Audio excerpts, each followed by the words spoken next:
Tiprasa supremo মহারাজ প্রদ্যোৎ কিশোর দেববর্মনকে জেলে পাঠানোর হুঙ্কার দিলেন প্রাক্তন সাংসদ মাননীয় রেবতী ত্রিপুরা।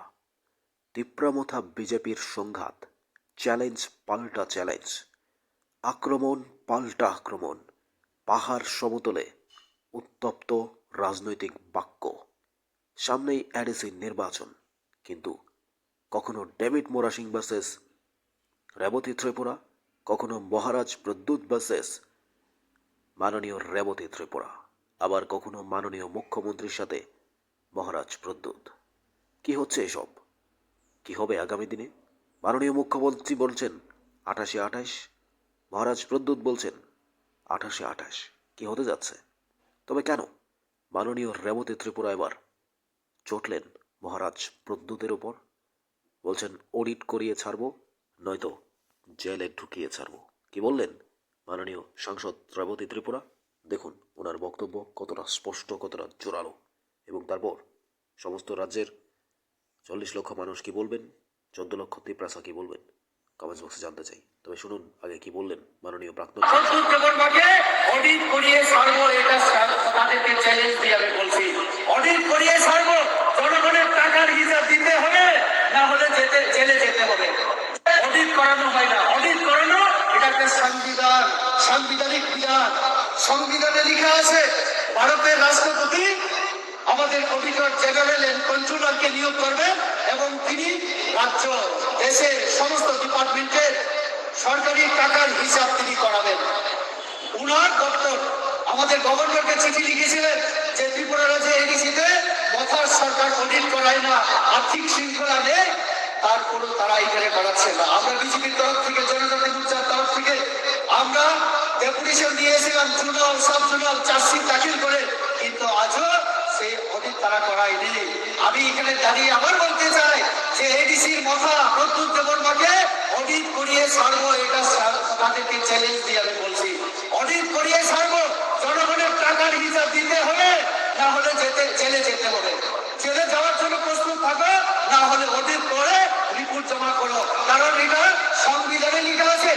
তুমি প্রদ্যোৎ বাবু, তুমি তো বলো যে রেবতী ত্রিপুরা সংবিধান সম্পর্কে কোনো জ্ঞান নাই তার।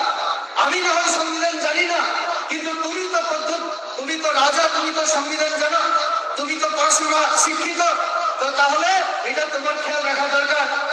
প্রত্যেক দিন তুমি বলো কনসিলিয়েশন ও সলিউশন সংবিধানের মাধ্যমে সমাধান করবেন, তাহলে সংবিধানে যেটা লেখা আছে তুমি সেটা কেন করো না? অধীন করাতে হবে, নইলে জেলে যেতে হবে। প্রদ্যোৎ দেববর্মাকে অডিট করিয়ে ছাড়বো, এটা তাদেরকে চ্যালেঞ্জ দিয়ে আমি বলছি। অডিট করিয়ে ছাড়বো, জনগণের টাকার হিসাব দিতে হবে, না হলে জেলে যেতে হবে। অডিট করানো হয় না, অডিট এখানে করাচ্ছে না। আমরা বিজেপির তরফ থেকে, জনজাতি মোর্চার তরফ থেকে আমরা ডেপুটেশন দিয়েছিলাম, জোনাল সাব জোনাল চার্জশিট দাখিল করে, কিন্তু আজও সেই অডিট তারা করায়নি। আমি এখানে দাঁড়িয়ে আবার বলতে চাই যে এডিসির মাথা প্রদ্যোৎ দেববর্মাকে অডিট করিয়ে ছাড়বো, এটা তাদেরকে চ্যালেঞ্জ দিয়ে আমি বলছি। অডিট করিয়ে ছাড়বো, জনগণের টাকার হিসাব দিতে হবে, না হলে জেলে যেতে হবে। জেলে যাওয়ার জন্য প্রস্তুত থাকো, না হলে অডিট করে রিপোর্ট জমা করো। কারণ এটা সংবিধানে লেখা আছে। তুমি প্রদ্যোৎ বাবু, শুনলেন বক্তব্য। কি বলবেন আপনারা? শুরু হয়েছে রাজনৈতিক উত্তাপ, উত্তপ্ত বাক্য। রাজ্যের 40 লক্ষ মানুষ শুনছে আর চেয়ে চেয়ে দেখছে। 28-28 এডিসি নির্বাচনে বিজেপি ভার্সেস তিপ্রামথা, অথচ দুটো দলেই অ্যালায়েন্স পার্টনার। মহারাজ প্রদ্যোৎ বলছেন তিপ্রাসা অ্যাকর্ড চাই, মাননীয় মুখ্যমন্ত্রী বলছেন সব পূরণ করব। কিন্তু এবার প্রকাশ্যে যখন ডেভিড মোরাসিং তিপ্রামথার প্রতিনিধি মাননীয় রেবতী ত্রিপুরার বিরুদ্ধে মামলা করেছেন, চ্যালেঞ্জ করেছেন, ঠিক তার পাল্টা এবার প্রদ্যোৎকে জেলে ঢুকানোর হুঙ্কার ছাড়লেন। হয়তো জনগণের টাকার হিসাব দিতে হবে, অডিট করাতে হবে, নইলে জেলে যাওয়ার জন্য প্রস্তুত থাকার বার্তা দিলেন। কিন্তু আপনারা কি মনে করছেন রাজ্যের জনগণ?